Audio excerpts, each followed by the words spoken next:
Ali ibn Abi Talib. When Prophet Muhammad died in 632 CE, the Muslim community faced a monumental question: who's supposed to lead now? Some believed the community should choose their leader through consultation, and that approach gave us the early caliphs, but others, they had a different story. This second group pointed to an event called Ghadir. They believed that Muhammad actually indicated that Ali's cousin and son-in-law was meant to be his successor, and from that belief, a movement was born. The Shia literally meaning the followers of Ali. Ali was everything you'd expect from an early Islamic leader, a warrior, a scholar, and someone deeply committed to justice. But his journey to leadership wasn't smooth. When he finally became the fourth caliph, he faced massive conflicts, battles like Jamal and Siffin, that tore at the fabric of the Muslim world. It all ended tragically in 661 CE while praying in the mosque at Kufa. A member of the Qawariyah splinter group assassinated him. Today, his tomb in Najaf, Iraq, stands as one of the holiest pilgrimage sites for millions of Shia Muslims worldwide. Hasan ibn Ali.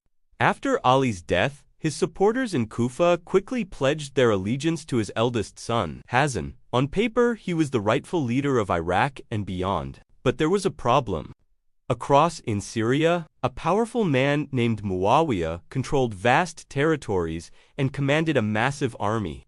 He had no interest in recognizing Hasan's authority, and he wasn't about to give up his power.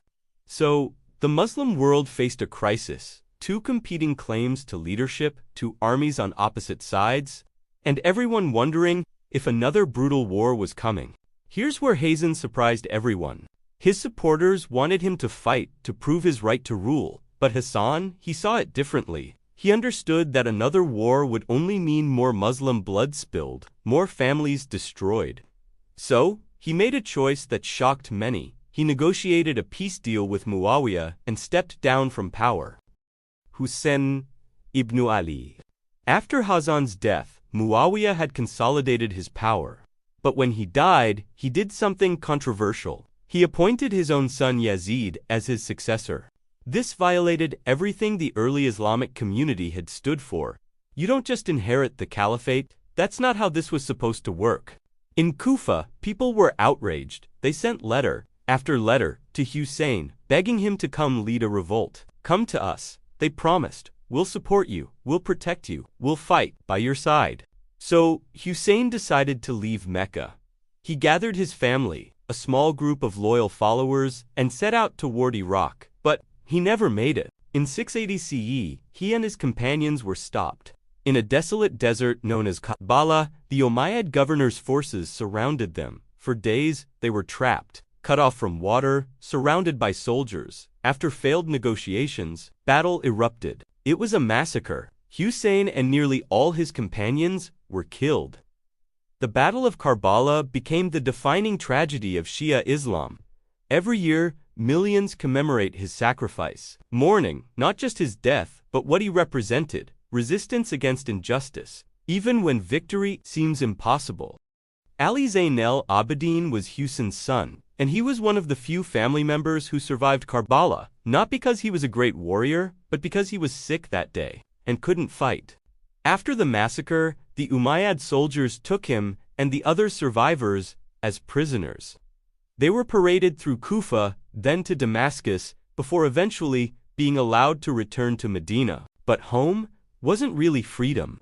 The Umayyad caliphs kept a close eye on the Prophet's family. Their influence was too great, their potential as rallying points for rebellion too dangerous. So, Ali Zainal Abidin made a choice. He would stay out of politics, no revolutions, no power plays. Instead, he devoted himself to teaching, prayer, and spirituality.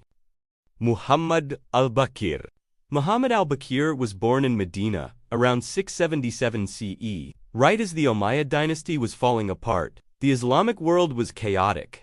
Rebellion groups everywhere, including one that would eventually topple the Umayyads, the Abbasids. But al-Baqir wasn't interested in political revolutions. His impact was different.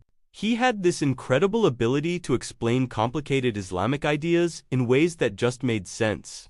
Complex legal rulings, spiritual practices, theology. He could break it all down so anyone could understand. And he taught his students, who taught the next generation, who kept passing it forward. His name literally means, the one who opens knowledge. And that's exactly what he did. He organized Islamic teachings into a system that would eventually become foundational for the whole Shia school of law.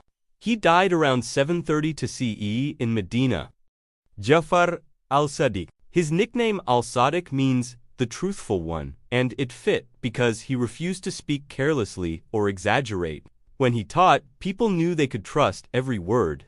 He lived through one of Islam's biggest turning points, the fall of the Umayyads and the rise of the Abbasids around the mid-10th century. It was chaos. It was a power vacuum. And that's exactly when people needed someone reliable.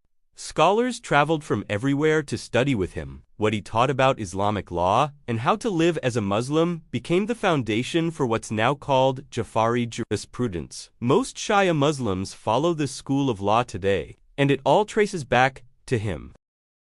Musa al-Kazim. Musa al-Kazim was born around 745 CE in a place between Mecca and Medina. His life played out during the reign of the Abbasid Caliphs, a time when the Abbasid Empire controlled much of the Islamic world. But there was a problem. The Abbasids were nervous about the Prophet's descendants. Even though Musa wasn't trying to overthrow anyone, his family's prominence made him a potential threat.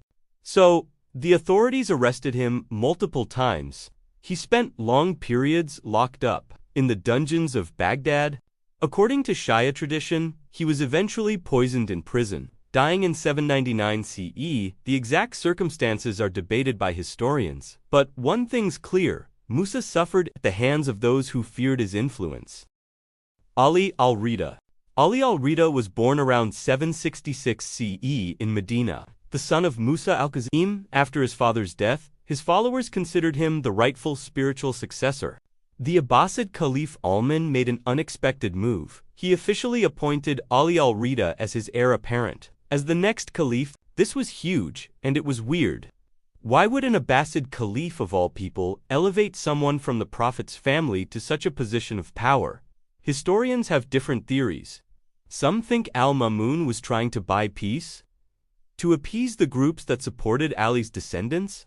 Others think he was trying to control them by keeping them close. But here is the thing, Ali al-Ridha never actually became caliph. He died before his father-in-law, so he never got to claim that throne. Muhammad al-Jawad. When Ali al-Ridha died in 818 CE, his son Muhammad was barely a teenager. The Shia community was about to hand spiritual leadership to a kid, but here is the thing. Muhammad was no ordinary teenager. He could debate the top Islamic scholars of his time and win. He would answer complex questions about Islamic law that would leave experienced judges speechless. His followers weren't impressed because of his age. They were impressed because he clearly knew his stuff. That is what mattered. Not how old he was, but how much he understood. Muhammad died young, in 835 CE, in Baghdad. Ali al-Hadi. Ali al-Hadi was born around 827 CE near Medina. But the Abbasid government had other plans for him. They forced him to move to Samarra, a military city that served as one of the empire's power centers. Why? Simple. They wanted to keep an eye on him. Officially, he was living as a free man. In reality, he was under watch 24/7. Hasan al-Askari. Hasan al-Askari was born around 846 CE in Medina, but spent most of his life in Samarra. In fact, the second part of his name, al-Askari, comes from the military district where the Abbasids forced him to live. If his father had been watched, Hasan was imprisoned, not literally in a cell, but locked in a way that was just as confining. Access to him was severely restricted. Fewer people could see him. Fewer people could ask him questions. This is where the Shia community started getting worried.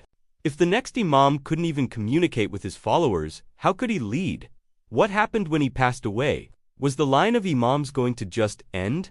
Imam Hasan al-Askari passed away in Samarra at the young age of 28. Within the Shiite tradition, it is widely maintained that he was poisoned on the orders of the Abbasid Caliph al-Mu'tamid. Most notably, he is believed to have fathered a son, Muhammad al-Mahdi, who is revered as the rightful successor and the awaited Imam. Muhammad Al-Mahdi. According to Shia belief, Muhammad al-Mahdi was hidden from the public, even as a child. It was for his own safety, protection from the Abbasid authorities who would have eliminated him if they could. But the Shia believed he never actually disappeared. Instead, he communicated through representatives, trusted agents who would relay people's questions and bring back his answers. This system worked. For about 70 years, the representatives died one by one, and the communication stopped. But the belief that never stopped. The Shia still believe Muhammad al-Mahdi is alive today, just completely hidden from view. He is watching, he is waiting. And they believe that one day, when the world is drowning in injustice and people have lost all hope, he will return.